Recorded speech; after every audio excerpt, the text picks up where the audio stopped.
Bonsoir à toutes et à tous. Nous sommes jeudi 18 janvier et nous allons reprendre en revenant un petit peu plus en avant parce que je vais faire une espèce de résumé depuis que nous avons commencé cette réflexion, pour pas dire enseignement, sur la nouvelle création de l'homme. Et nous allons parcourir comme un fil rouge parce que j'aimerais vous amener aujourd'hui sur un domaine un petit peu différent.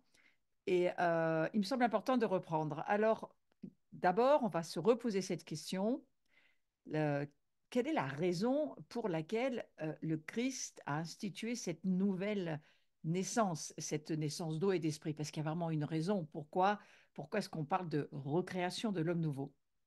Et j'aimerais juste revenir sur l'idée que euh, l'homme, eh bien, il est créé à partir de la poussière que Dieu lui a il lui insuffla de son propre souffle dans ses narines. Et puis la Genèse nous dit qu'il devint un être vivant, une âme vivante. Et là où j'aimerais aller, c'est que il a été créé, cet homme, à l'image de Dieu. L'important de bien se souvenir que c'est dans la connaissance et le libre arbitre, parce que c'est de cela dont je vais parler aujourd'hui. Cette connaissance et ce libre arbitre, Dieu va utiliser ces deux facultés. Souvenez-vous, on en a déjà parlé, parce que c'est par ces deux facultés que la transgression va venir, la transgression à l'ordre divin, et qu'il va finalement faire ce qui lui était défendu. Il va le faire sciemment par le libre choix de sa volonté. Donc, il y a deux choses sur lesquelles je voudrais revenir rapidement. C'est sa connaissance qui est à ce moment-là pervertie, parce qu'il se sépare, sa relation se sépare d'avec Dieu, et que donc elle est maintenant soumise à autre chose qu'à Dieu. Donc sa connaissance, elle se pervertit et il va perdre à ce moment-là le contrôle de sa propre volonté. Et c'est important de se souvenir de cela.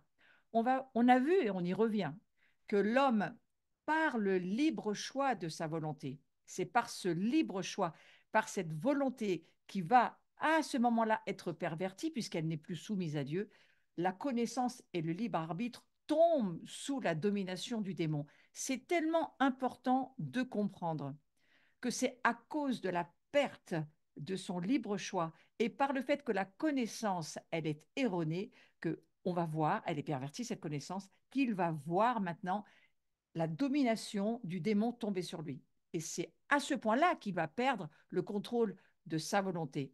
Et on va voir cette incapacité d'Adam et d'Ève, bien sûr, cette incapacité qui vient de la perte de sa liberté et de la connaissance de la vérité. Donc la perte de la liberté, la perte de la connaissance de la vérité, c'est extrêmement important puisqu'il n'y a plus de relation avec Dieu. Il y a donc à ce moment-là corruption, et c'est important de s'en souvenir.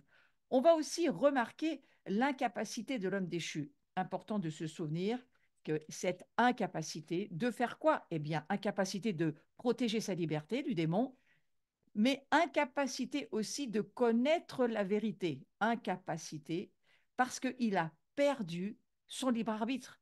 Donc, la perte de son libre arbitre va faire qu'il ne peut plus protéger sa liberté et que la perte de la connaissance de la vérité, eh bien, évidemment, il ne peut plus y avoir accès. Donc, c'est une incapacité extrême pour l'homme déchu qui va, bien entendu, être pour nous l'explication majeure de pourquoi Dieu a dû recréer autre chose que ce qu'il avait commencé de faire. Et c'est important d'aller aussi, on va revoir, juste pour nous le remettre à la mémoire, l'importance que Dieu a résolu. Finalement, il a résolu le droit à la filiation des hommes à partir d'Adam, puisque la filiation était rompue. Mais voilà, Dieu va résoudre ce droit à cette filiation. Et ça sera bien sûr la fin de la malédiction et la fin de la transmission générationnelle du péché. Donc, ces domaines-là, il faut bien s'en souvenir. Dieu va résoudre la filiation des hommes à partir d'Adam, filiation devenue cause et source de péché, on vient de le voir, puisqu'il a perdu son libre arbitre, il a perdu la connaissance par le fait que Dieu lui amenait la connaissance directement, en perdant cette connaissance finalement, eh bien évidemment, qu'est-ce qui va se passer? Il va perdre le droit à la filiation. Eh bien Dieu va le résoudre au travers de Christ. Et cette filiation, eh bien, elle va être donnée évidemment par le fait qu'il va donner Jésus, le Fils de Dieu. Le péché, souvenez-vous de ça aussi, le péché réside dans la volonté qui se soustrait au dessein de Dieu. Et le péché aussi, il vient parce que la connaissance se coupe de Dieu. La connaissance n'est plus la connaissance de Dieu, mais donc de lui-même par autre chose que Dieu. Et bien évidemment, c'est là où le démon va venir nous insuffler tout ce qu'il va pouvoir dans nos pensées. Donc ces deux facultés, à la fois la connaissance qui se coupe de Dieu et le fait qu'elle est corrompue, ces deux facultés, cette volonté aussi de l'homme qui n'est plus soumis à Dieu, ces deux facultés-là, elles sont corrompues par le diable. Et il faut vraiment le voir dans la révélation. Donc le Fils de Dieu incarné, le Christ, il a ensuite bien sûr porté sur le bois nos fautes dans son corps, et cela, il faut nous en souvenir. Alors, où allons-nous aller? On va voir que le Christ nous transmet ce corps spirituel qui est le sien lors de notre nouvelle naissance et de notre baptême. C'est tellement important, tellement formidable de nous souvenir, quiconque croit que Jésus est le Christ, il est né de Dieu. Donc, lorsque nous naissons, cette naissance dont il est question dans cette recréation ou création de l'homme nouveau, Christ nous transmet ce corps spirituel. Et on voit que, évidemment, comme le dit l'Écriture, il nous a engendrés. Souvenons-nous que nous sommes engendrés. Engendrés, c'est-à-dire enfantés, fécondés. Je ne vais pas revenir dessus, mais c'est très important de se le remettre à la mémoire. Parce que mes amis, c'est l'œuvre la plus importante que Dieu ait accomplie en notre faveur. C'est vraiment une œuvre extrêmement importante. Après notre première création, à partir de la poussière, Dieu nous a recréés d'une création nouvelle, spirituelle, d'en haut, en nous faisant renaître d'eau et d'esprit dans l'homme nouveau, créé dans le Christ ressuscité. Souvenez-vous, ce mystère de la nouvelle création dans lequel nous marchons, nous voulons voir beaucoup plus que ce que nous voyons, ce mystère-là. Et la nature du Christ ressuscité, j'y reviens un tout petit moment maintenant, elle a la propriété de se renouveler en nous. Écoutez bien, c'est important de le comprendre en permanence par l'Esprit Saint. Nous avons en permanence les moyens de nous renouveler par le fait que le Saint-Esprit est en nous et qu'en lui soumettant notre vie, en le laissant nous transformer pour nous amener de gloire en gloire, comme par le Seigneur qui est Esprit, eh bien, cette nature de Christ est ressuscitée en nous, elle se renouvelle. Souvenez-vous, c'est tellement puissant de penser qu'en nous se renouvelle cet homme nouveau. Alors désormais, on va voir, et j'y reste une petite seconde, ces deux réalités incluses dans l'homme. Le vieil homme, pécheur, corruptible, soumis à la mort, susceptible de pécher, mais aussi l'homme nouveau dont il est question dans cet enseignement, qui va durer encore bien sûr que plusieurs mois, l'homme nouveau spirituel, céleste, créé à l'image du Christ, de sa propre nature ressuscitée. Nous avons la nature du Christ ressuscité. Donc, à ce point-là, on comprend bien que nous ne sommes évidemment plus soumis à la loi du péché, mais nous sommes soumis à la loi de l'esprit. Et j'aimerais revenir sur un autre point important. Lorsque Jean va surpasser tout ce qui précède, tout ce que nous avons déjà dit, il va surpasser tout ce domaine de péché lorsqu'il va nous dire de prendre possession de notre droit à la manifestation de la vie éternelle qui est devenue la nôtre. Et il nous le dit d'une façon forte. Voilà, cette vie éternelle, maintenant, nous allons pouvoir la manifester parce que nous sommes de la nature du ressuscité, ce Christ qui est en nous et qui se renouvelle. Nous sommes de cette nature du Christ ressuscité, mais cette nature doit se renouveler, comme on doit aussi bien sûr renouveler nos pensées. Il y a un renouvellement extrêmement important pour que cette vie de Christ en nous grandisse et nous permette d'avancer de gloire en gloire. Une autre chose que je veux souligner, la communion nous est accordée. C'est tellement important de nous souvenir et que nous sommes exhortés à nous attacher fermement à la communion avec le Père et avec le Christ. Communion qui nous est accordée Par quoi? Eh bien, par la manifestation de la vie éternelle. C'est la vie éternelle qui nous permet de vivre cette communion dont Jean parle tellement dans tous ses écrits. Et Jean, il va aussi affirmer que ces fautes sont soumises à la médiation du Christ. Nous sommes des saints, mais bien sûr, nous péchons encore, bien entendu, notre esprit est régénéré, mais notre âme et notre corps, et je vais y revenir maintenant dans ce cours, notre âme et notre corps ont besoin de renouvellement, de régénération. Et c'est à ce moment-là que notre péché, et je voudrais vraiment le redire d'une façon forte ce soir, notre péché, il est cerné par la grâce, frères et sœurs, et il est neutralisé par le sang du Christ, pour pas prendre ce gros mot qui va nous dire un peu compliqué, qui nous dit la propitiation du sang de Jésus. C'est ce sang qui couvre, mais aujourd'hui, il ne fait pas que couvrir, aujourd'hui, il détruit, il a détruit. Et par la foi, il efface jusqu'à l'oubli dans le cœur de Dieu nos péchés, ce qui est extraordinaire. Le sang du Fils, il nous purifie. C'est un mot important à bien entendre dans notre âme. Il nous purifie de tout péché. Et bien sûr que nous abusons si nous disons que nous n'avons pas péché. Nous sommes des saints qui péchons encore, mais voilà, il y a cet incroyable plan merveilleux de Dieu qui, lui, il a trouvé la solution pour nous. Si quelqu'un vient à pécher, eh bien, on a un avocat auprès du Père Jésus-Christ le juste. Et c'est lui qui a fait à la fois victime de propitiation pour nos péchés, mais c'est aussi lui qui plaide pour dire au Père qu'il a pris pour nous cette vie extraordinaire. Donc voilà, je crois, où nous allons aller aujourd'hui. Et j'aimerais venir sur l'idée que cette origine du combat entre la chair et l'esprit, on va dire ce combat entre la raison et le spirituel, l'origine du péché ou du mal, je le redis parce que je l'ai déjà dit une première fois, mais je le répète parce que je crois qu'il faut vraiment l'intégrer dans notre esprit. L'origine du péché ou du mal, ça ne vient pas du corps, parce que notre corps, il a été créé par Dieu. Et Dieu ne crée pas le mal. Mais la nature du péché que nous avons hérité d'Adam, elle réside dans la liberté déchue de son origine divine. Eh bien oui, c'était ce libre arbitre que nous avions perdu, cette connaissance que nous avions perdue, notre volonté tellement soumise aux démons, aujourd'hui, eh bien, ça nous a été rendu par Jésus-Christ. Et cette nature de péché, eh bien, nous ne sommes plus ces marionnettes comme on le voit sur ce visuel. Non, ce que nous sommes aujourd'hui, eh bien, nous allons voir combien cet homme nouveau, cette nouvelle création, elle est extraordinaire. Avant de revenir à cette nouvelle création, j'aimerais justement appuyer sur cette origine du combat entre la chair et l'esprit.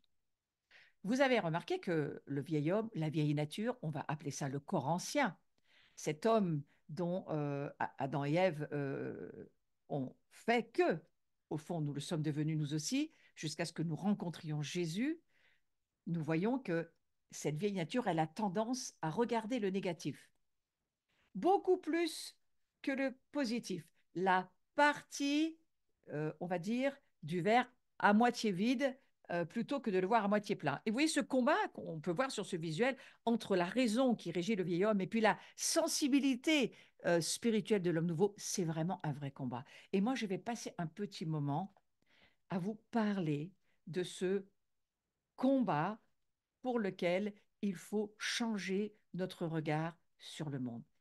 Changeons notre regard sur le monde. Et on va voir l'importance de changer ce regard sur ce monde qui nous entoure parce que ça peut vraiment faire la différence. Alors il faut comprendre que cette vieille nature, elle est négative. Ce que nous étions avant de rencontrer Jésus, avant de d'être cette nouvelle nature en renouvellement et en travail. Avant cela, cette vieille nature, aujourd'hui, nous ne sommes plus de cette vieille nature, mais il y a en nous encore, bien sûr, ces parties qui ne sont pas encore renouvelées, qui ne sont pas régénérées, et cette vieille nature que nous ne sommes plus, mais qui a encore, il y a encore au fond de nous les habitudes, tout ce qui n'a pas été renouvelé, tout ce qui n'a pas été transformé, tout ce qui n'a pas été changé. Alors on va comprendre que cette vieille nature, elle est négative, elle est soucieuse, elle est peureuse, et c'est aussi pour ça que nous avons besoin de faire ce combat pour saisir qu'il est normal jusqu'à ce que cette vieille nature que nous ne sommes plus, mais qui a encore des effets sur nous, soit renouvelée.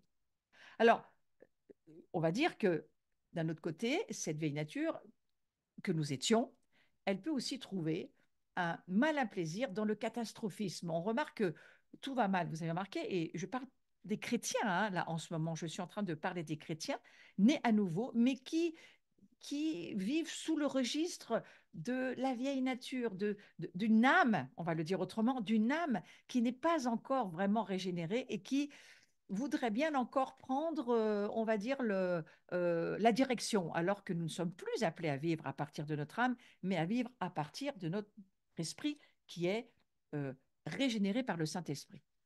Alors, on voit qu'elle peut trouver, on va dire, cette âme que nous sommes, un- parfois un malsain plaisir, je dirais ça comme ça, dans le catastrophisme, hein.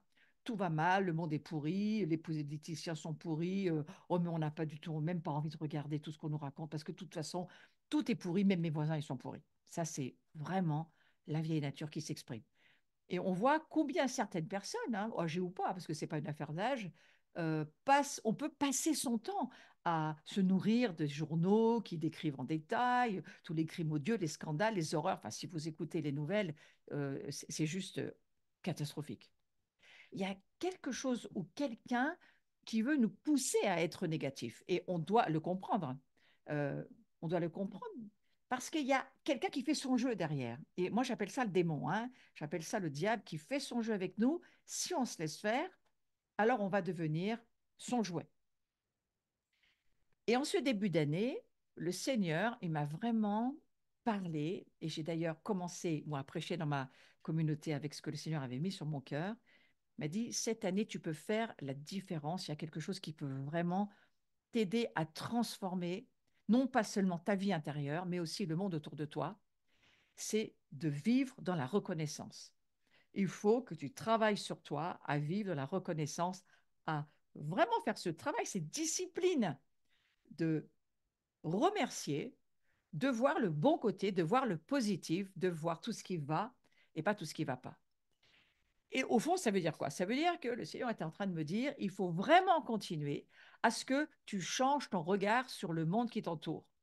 Parce que souviens-toi, m'a-t-il rappelé le Seigneur, que l'année dernière, en 2022, en tout début d'année, il m'avait dit, déclare cette parole que la gloire de Dieu, elle couvre toute la terre et que Habakkuk, il avait raison de le prophétiser et que toi, tu dois continuer à le dire. La gloire de Dieu, et en avançant dans la révélation, la petite révélation hein, dans laquelle je marche, mais je suis sûre que je vais en avoir beaucoup plus de cette révélation. Et puis si vous en voulez beaucoup plus, eh bien ça sera la même chose pour vous. Mais cette gloire, elle va couvrir la terre. Et quand on pense à tous les fils et les filles de Dieu qui sont sur la terre, le jour où ils sauront qu'ils sont la gloire de Dieu et qu'ils vont travailler à en avoir de plus en plus le poids et la manifestation et qu'ils le seront de plus en plus, eh bien évidemment cette parole, elle va devenir vraiment une vérité. Alors, y a- je suis en train de vous dire quoi? Eh bien que il faut combattre ce regard que nous avons sur le monde. Parce qu'il y a une loi spirituelle qui nous dit que plus je me concentre sur le négatif et plus je donne vie au négatif. Plus j'ai peur, plus j'attire le malheur. Plus je râle et moins je me sors des problèmes. Parce qu'au fond, ce que je dis, eh bien, c'est ce que je crée et c'est ce qui m'arrive. Alors, il y a un premier point sur lequel j'aimerais vraiment qu'on reste un moment ce soir. Parce que le fait de râler, en fait, c'est lié à l'ingratitude. D'où l'importance de renouveler nos pensées pour pouvoir grandir dans la gloire, aller de gloire en gloire, ô combien il faut changer toutes nos pensées afin qu'elles deviennent positives et pas négatives. Et c'est un vrai travail parce qu'il va falloir vraiment que nous grandissions dans la foi et que nous commencions vraiment et continuions à croire dans la parole de Dieu et pas dans ce que nos yeux humains nous montrent. Regardez, le monde, il est rempli de râleurs professionnels parfois même dans l'Église, c'est un peu dommage. Et malheureusement, eh bien, ça ne devrait pas en être ainsi. Des râleurs qui voient toujours les choses au pire, qui vous prédisent la catastrophe, le monde qui les entoure, sous l'angle, mais vraiment le plus noir possible. Et si on lit l'Écriture, râler, ça n'a pas beaucoup servi aux Hébreux. Ça leur a plutôt amené des problèmes. Parce que râler, comme c'est lié à l'ingratitude, Ça veut dire quoi vis-à-vis de Dieu? Ça veut dire qu'on oublie tout le bon. On ne voit plus le bon, les bontés. Le, on ne voit plus qui est Dieu au final. C'est ça que ça veut dire. On ne voit plus la gloire de Dieu. On ne voit plus Dieu. Donc c'est oublier qui il est. Et le fait de se plaindre et de se plaindre, eh bien, ça nous détruit la foi totalement. C'est aussi oublier tout ce que Dieu a fait, tout ce qu'il va faire, pour se concentrer sur tout ce que le diable a fait et tout ce qu'il va faire. Alors, est-ce qu'il y a tant de bon que cela qui reste dans notre monde, dans l'Église et autour de nous? Est-ce, on en est où? Est-ce qu'il y a que du négatif ou est-ce qu'il y a aussi des belles choses dans les gens que vous côtoyez, dans les gens de votre communauté ou même autour de vous? Alors, c'est une question qu'il faut nous poser.